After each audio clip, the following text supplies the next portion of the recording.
Discuss करेंगे। इसमें जो डेरिवेटिव हमें चाहिए होगा उससे एक्सेस में वेरिएबल की पावर जो है वो मौजूद होगी, ठीक है। तो उसको बस वो इनिशियल सपोजिशन से हमने रिप्लेस करना होगा। तो हम करते ही हैं सबसे पहले कि 2x² माइनस 3, इसको हमने सपोज कर लिया y के इक्वल। अब इसका होगा डेरिवेटिव,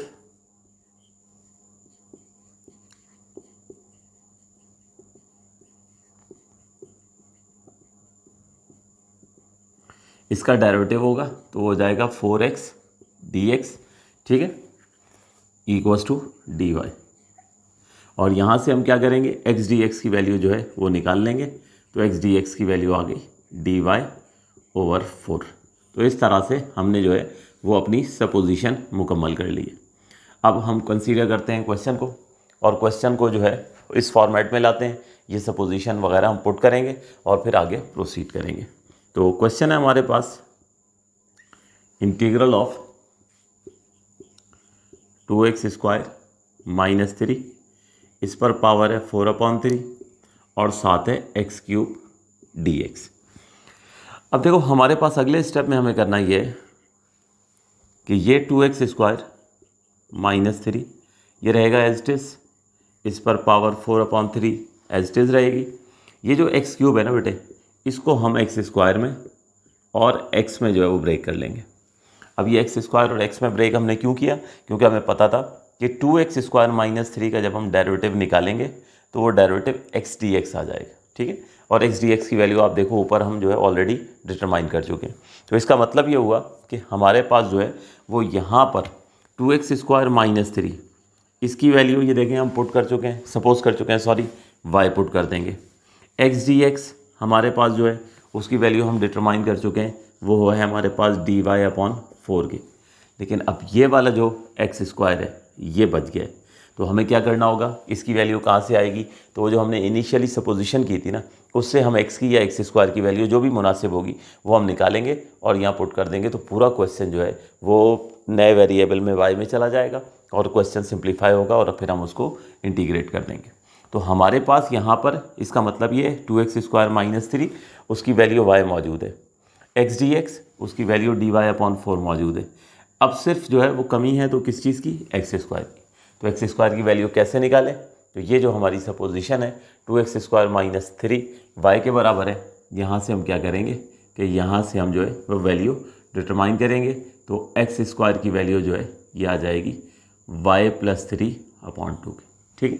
तो अब आप देख सकते हो कि यहाँ सब्स्टिट्यूट करने के लिए मेरे पास जो है वो सारी वैल्यूज़ जो हैं वो आ चुकी हैं। जस्ट सब्स्टिट्यूट करते हैं, क्वेश्चन सिंपल फॉर्म में आ जाएगा।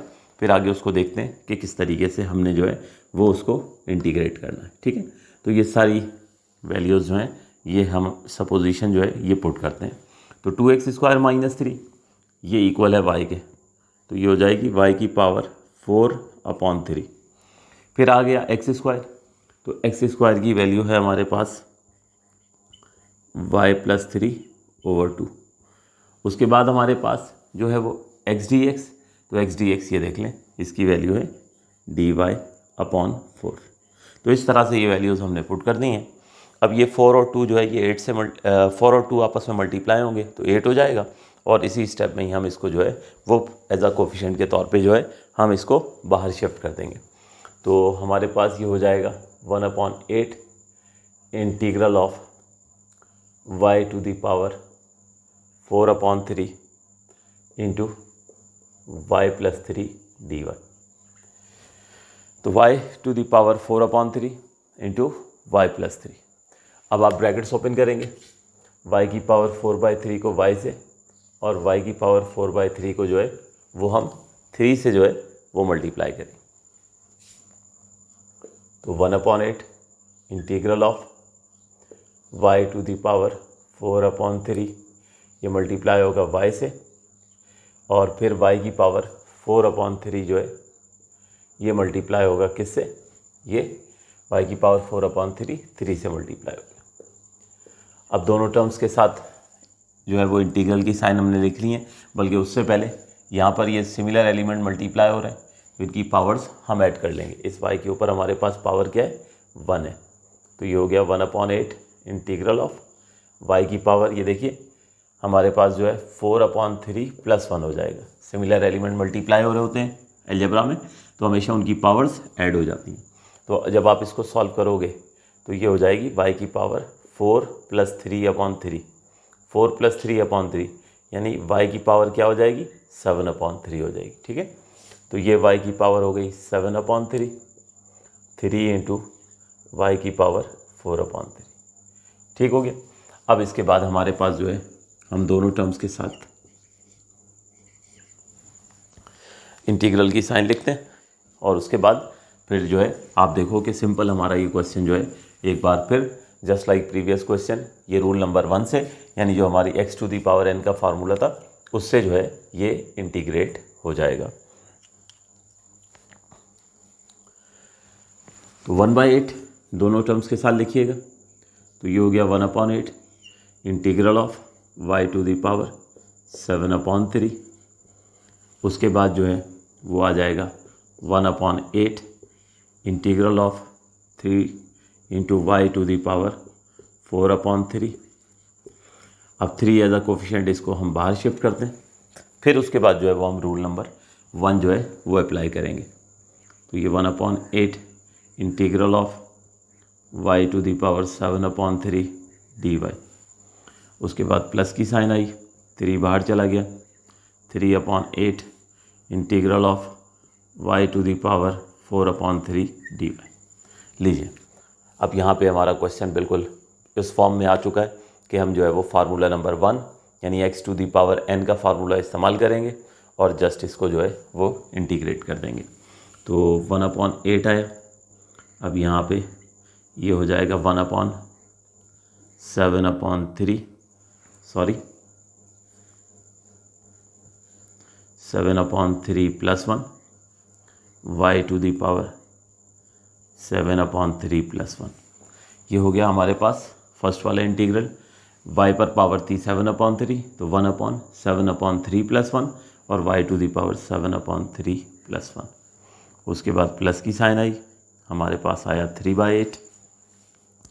अब यहाँ पे दोबारा फार्मूला नंबर 1 जो है वो हम इस्तेमाल करेंगे और फार्मूला नंबर 1 के तहत ये हो जाएगा 1/4/3 + 1 और y⁴ 4/3 + 1 plus constant of integration यहाँ पे आप ऐड कर दोगे। बस अब आगे आपको पता है, इसको जस्ट जो है वो सिंप्लीफाई करना है। सिंप्लीफाई करेंगे तो आपको आंसर मिल जाएगा, लेकिन वो जो आंसर मिलेगा आपको वो इन टर्म ऑफ y मिलेगा। ठीक है ना, वो जो आंसर आपको मिलेगा वो इन टर्म ऑफ y मिलेगा। तो बस एक काम आखिर में जो है हमेशा की तरह वो करना ना भूलिएगा, क्योंकि y तो हमने इनिशियली खुद सपोज़ किया था। किसको सपोज़ किया था? 2x - 3 को।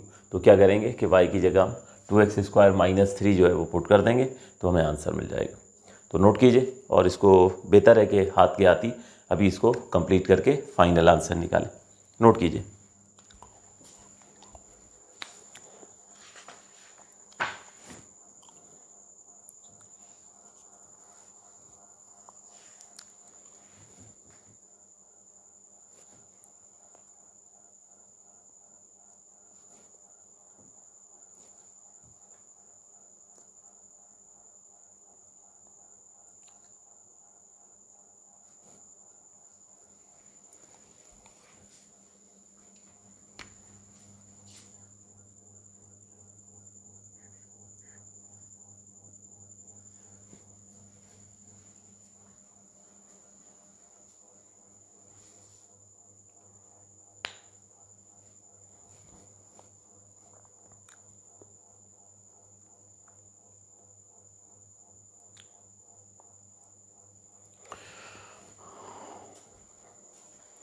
ओके तो स्टूडेंट्स, प्रोसीड करते हैं हम अगले क्वेश्चन की तरफ। नेक्स्ट हमारे पास question number 15। Question number 1 part number 15।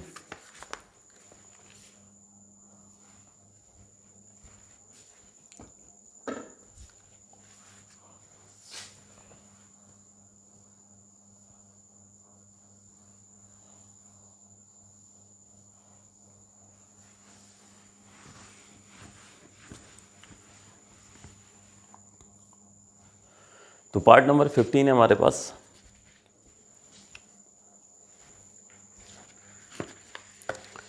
X cube plus one,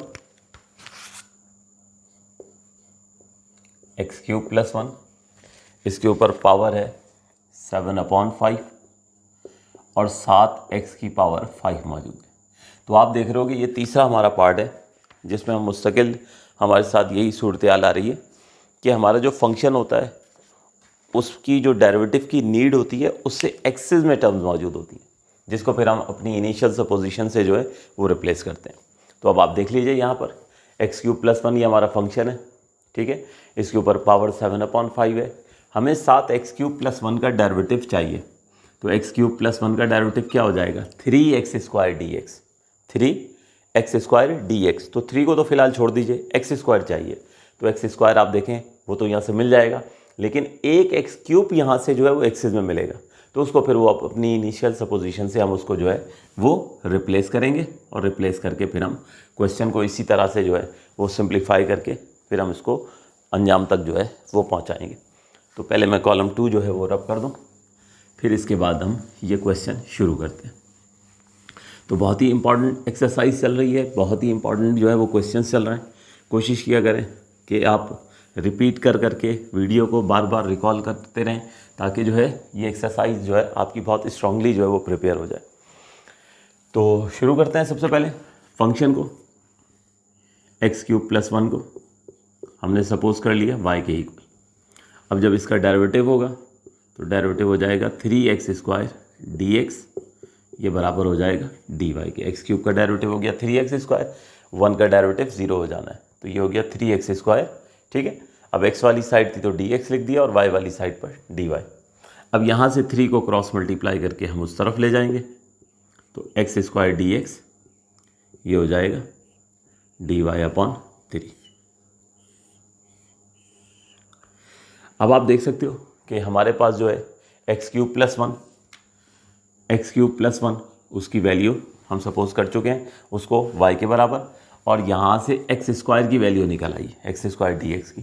तो वो जो एक्स क्यूब है ना जो इजाफी होगा उसकी वैल्यू जब चाहिए होगी तो वो हम इनिशियल सपोजिशन से निकाल लेंगे, ठीक है। अभी मैं क्वेश्चन लिखता हूँ आपके सामने, वर्किंग करता हूँ, तो आपको और मेरी बात जो है वो बेहतर अंदाज में जो है वो समझ में आ जाएगी। तो now integral of x cube plus one to the power 7/5 into x to the power 5 dx। तो अब देखिएगा अगले क्वेश्चन में, अगले स्टेप में sorry, x cube plus one इसको रहने दिया एज इट इज, इस पर पावर 7/5 आई एज इट इज। ये जो x की पावर 5 है ये देखिए इसको हमने एक्स क्यूब में और x² में स्प्लिट कर ली। अब आप देख सकते हो कि आपके पास एक्स क्यूब प्लस वन, ये देखें इसकी वैल्यू हमारे पास है y, x² dx इसकी वैल्यू है हमारे पास dy/3। अब बचा सिर्फ और सिर्फ एक्स क्यूब, तो एक्स क्यूब की वैल्यू कैसे आएगी? आपकी इनिशियल सपोजिशन से, ठीक है। तो इनिशियली जो हमने सपोज किया था एक्स क्यूब प्लस वन, यहाँ से आप जो है वो एक्स क्यूब की वैल्यू निकाल लें, तो एक्स क्यूब जो है ये हो जाएगा y-1 के इक्वल। तो अब देखें ये सारी वैल्यूज़ हमारे पास आ चुकी हैं, इनको जस्ट पुट करते हैं और फिर सिंप्लीफाई करते हैं। तो integral of first of all x cube plus one, तो एक्स क्यूब प्लस वन की हमने एज्यूम किया है y के बराबर, तो ये हो गई y की पावर 7/5। फिर आ गया एक्स क्यूब बराबर है y-1 के, x² dx ये हो गया dy/3। अब नेक्स्ट स्टेप में आप इस 3 को एज अ कोफिशिएंट जो है वो बाहर शिफ्ट कर देंगे, तो हमारे पास ये हो गया 1/3 integral of y to the power 7/5 into y-1। अब आप जो है क्या करोगे कि y टू दी पावर 7/5 इसको पहले y से मल्टीप्लाई कर दें और फिर इसको 1 से मल्टीप्लाई कर दें। यानी सिंपली जो है हमने क्या करना है कि हमने इसके जो है वो ब्रैकेट्स जो है वो ओपन करना है।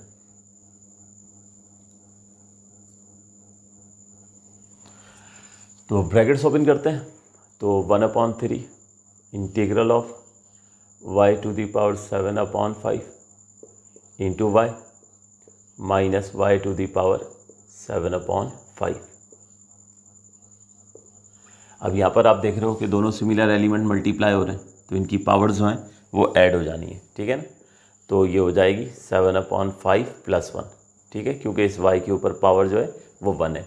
तो सिमिलर एलिमेंट आप जानते हो अलजेब्रा में कभी भी मल्टीप्लाई हो रहे होते हैं तो उनकी पावर्स हमेशा ऐड हो जाया करती हैं। तो 7/5 + 1 हो गया। अब जब आप एलसीएम निकालोगे तो ये हो जाएगा 7 + 5/5, यानी y की पावर क्या हो जाएगी 12/5, ठीक है। तो ये 1 यहाँ से मैं हटा देता हूँ। तो यह है 1/3 integral of y to the power 12/5 minus y to the power 7/5। तो अब आप देख सकते हैं कि क्वेश्चन इंतहाई सिंपल फॉर्म में जो है वो आ गया। एक है y की पावर 12/5, इसको भी इंटीग्रेट करना है, और एक है y की पावर 7/5, इसको भी जो है वो हमने इंटीग्रेट जो है वो करना है। तो पहला integral 1/3 y to the power 12/5 हो गया, माइनस की साइन आई। अब ये 1/3 इसके साथ भी आ जाएगा, तो 1/3 integral of y to the power 7/5 dy। बस अब आपने करना क्या है कि यहाँ पर जो है वो फार्मूला नंबर 1, रूल नंबर 1, वो फार्मूला जो टाइप नंबर 1 में एक्सरसाइज 6.1 में हमने डिस्कस किया था, ठीक है, उसको हम जो है वो अप्लाई करेंगे। क्या था वो formula, x to the power n, कि अगर आपने x to the power n को इंटीग्रेट करना है तो इसका इंटीग्रल क्या हो जाएगा 1/n + 1 x to the power n +1, ठीक है। तो एक स्टेप बता देता हूँ मैं, ये हो जाएगा 1/3, यहाँ पर अप्लाई करेंगे फार्मूला, तो 1/12/5 + 1 y टू द पावर 12/5 + 1, ये पहला जो है वो इंटीग्रेट हो गया। उसके बाद -1/3 आए। अब आप जो है y की पावर 7/5, इस पर भी आप जो है वही स्टेप्स जो है वो अप्लाई कर दो।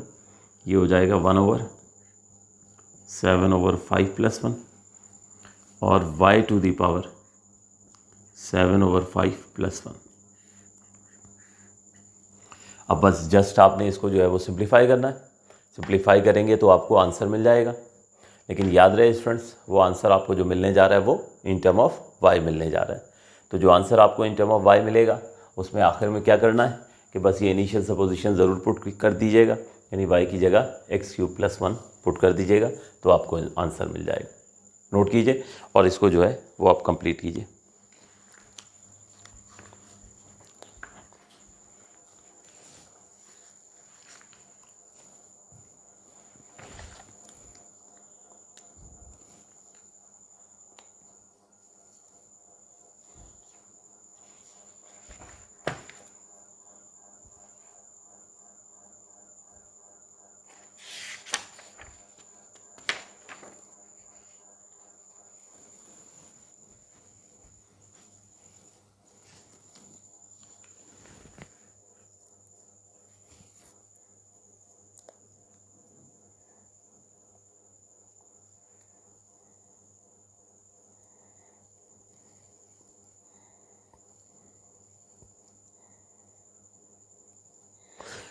जी तो स्टूडेंट्स आगे प्रोसीड करते हैं। क्वेश्चन नंबर 1 का बस एक पार्ट है जो रह गया।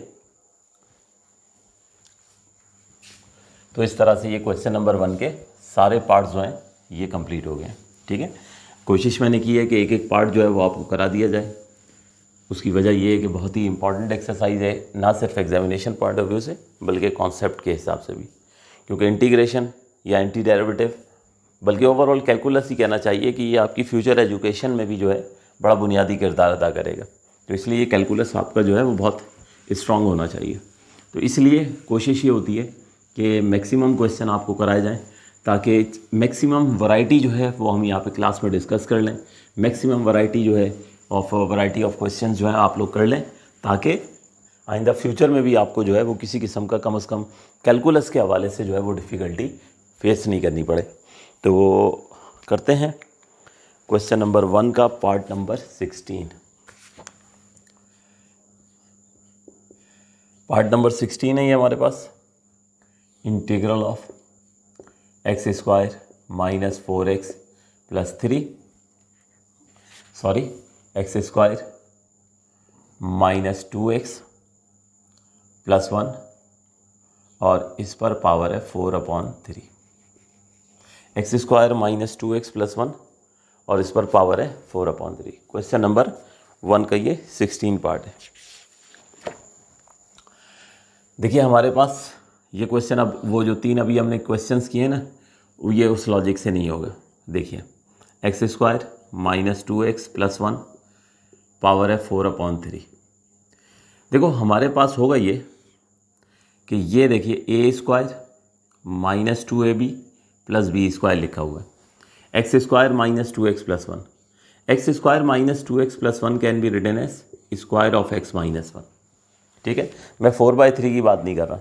X square minus 2x plus 1, इसको क्या लिख सकते हैं, x माइनस 1 का होल स्क्वायर। यानी ये लिखा हुआ था a square minus 2ab plus b square, इसको फार्मूले में बंद कर दिया और इसको हमने जो है वो लिख दिया x माइनस 1 का होल स्क्वायर। बाहर जो पावर है 4/3 वो एज इट इज आप लोगों के सामने लिख रहा हूँ। अब अलजेब्रिक रूल आप बहुत अच्छे से जानते हो कि कभी भी पावर के ऊपर पावर आ जाए तो पावर्स हमेशा मल्टीप्लाई हुआ करती हैं। तो ये हो जाएगा हमारे पास x माइनस 1 और इसकी पावर 2 और 4/3 ये आपस में मल्टीप्लाई होंगे। तो इस तरह से ये आपने देख लिया कि हमारे पास क्वेश्चन बन गया x माइनस 1 और इसकी पावर हो गई 8/3। तो इस तरह से ये देखें कि आप क्वेश्चन जो है वो इंतहाई सिंपल फॉर्म में जो है वो आ चुका है। अब मरहला आ गया है इसको जो है वो इंटीग्रेट करने का। तो ये कैसे इंटीग्रेट होगा, इसकी इंटीग्रेशन का तरीका जो है वो हम पहले भी ऑलरेडी इस तरह के क्वेश्चन जो है वो इस तरह की सिचुएशन को हम डील कर चुके हैं। यहाँ पर इस्तेमाल होगा formula number 3, function power derivative. कैसे, ये देख लीजिए, ये हमारे पास x माइनस 1 ये फंक्शन है, इसके ऊपर पावर आपको नज़र आ रही है 8/3 और x माइनस 1 का डेरिवेटिव क्या होगा, 1 माइनस 0 यानी 1। तो 1 तो आपको पता है हर जगह मौजूद है। तो इसका मतलब ये हुआ कि यहाँ पर हम रूल नंबर 3 जो है वो अप्लाई करेंगे। 1 मैंने पहले भी कई दफ़ा बताया, ये 1 मैं सिर्फ इसलिए लिखता हूँ कि आप लोगों को बाद में याद रहे कि ये मैंने इंटीग्रेट कैसे किया था। ठीक है, वरना अदरवाइज़ ये 1 लिखने की ज़रूरत नहीं है। हाँ अलबत्ता सामने जो है आप फार्मूले का रेफरेंस ज़रूर दे दीजिएगा कि हमारे पास एक फंक्शन है, उसके ऊपर जो है वो पावर है और प्रोडक्ट में डेरिवेटिव मौजूद है। ठीक है, तो ये फार्मूला कंप्लीट आप लोग जो है वो लिख लीजिएगा। तो ये फार्मूला अप्लाई करेंगे आप।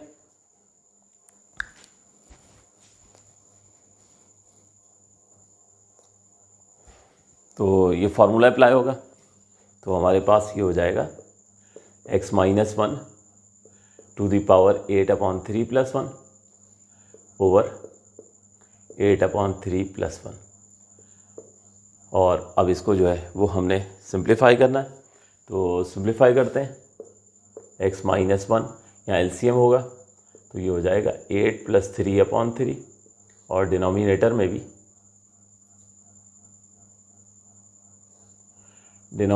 भी 8 प्लस 3/3 हो गया। अगले स्टेप में हमारे पास x माइनस 1 की पावर हो गई 11/3 और डिनोमिनेटर में भी 11/3। अब नेक्स्ट स्टेप में होना ये कि ये कांस्टेंट जो है ये 3 जो है ये यहाँ ऊपर मूव कर जाएगा। तो finally 3 into x minus 1 to the power 11/3 over 11। ये बेटे फाइनली हमारे पास जो है इसका आंसर आएगा। तो होप सो आप लोगों को समझ आ गया होगा। जल्दी से इसको नोट कीजिए। ठीक है,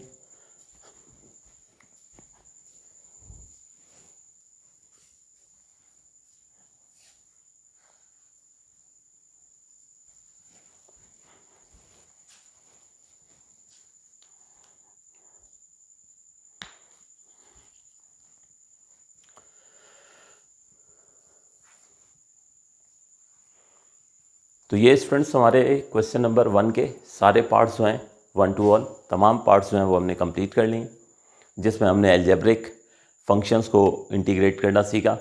3 बेसिक जो है वो वैरायटी हमने यहाँ पर सीखी है। जब इनिशियली हमने क्वेश्चन किया, एक्सरसाइज का आगाज़ किया, क्वेश्चन नंबर 1 के पार्ट्स किए, तो उसमें रूल नंबर 3 का इस्तेमाल आपने सीखा। फंक्शन पावर डेरिवेटिव वो आपने देखा कि हर जगह इस्तेमाल हुआ। हमने फंक्शन को सपोज किया और फिर क्वेश्चन को हम पुश करके जो है वो ले जाते थे रूल नंबर 1 की तरफ। फिर टाइप नंबर 2 में आपने देखा कि फ्रैक्शंस को हमने डील करना सीखा, ठीक है, डिवाइड करके या एलसीएम ब्रेक करके, दूसरी लॉजिक थी। और फिर तीसरी टाइप हमने जो है वो यहाँ पर अभी जो एंड की है कि फंक्शन मौजूद होता था, पावर मौजूद होती थी, लेकिन डेरिवेटिव जो हमारी नीड होती थी उससे एक्सिस में पावर ऑफ वेरिएबल मौजूद होती थी। तो उसका तरीका हमने ये सीखा कि जो हमारी इनिशियल सपोजिशन होती थी उससे हम वो वैल्यू निकाल कर पुट कर दिया करते थे और क्वेश्चन को सिंपल फॉर्म में ले जाके इंटीग्रेट कर दिया करते थे। तो होप सो आपको समझ आ गया होगा। यहीं तक ही रखते हैं, इंशाल्लाह फिर अगले लेक्चर में जो है इसको हम कंटिन्यू करेंगे। Thank you ji.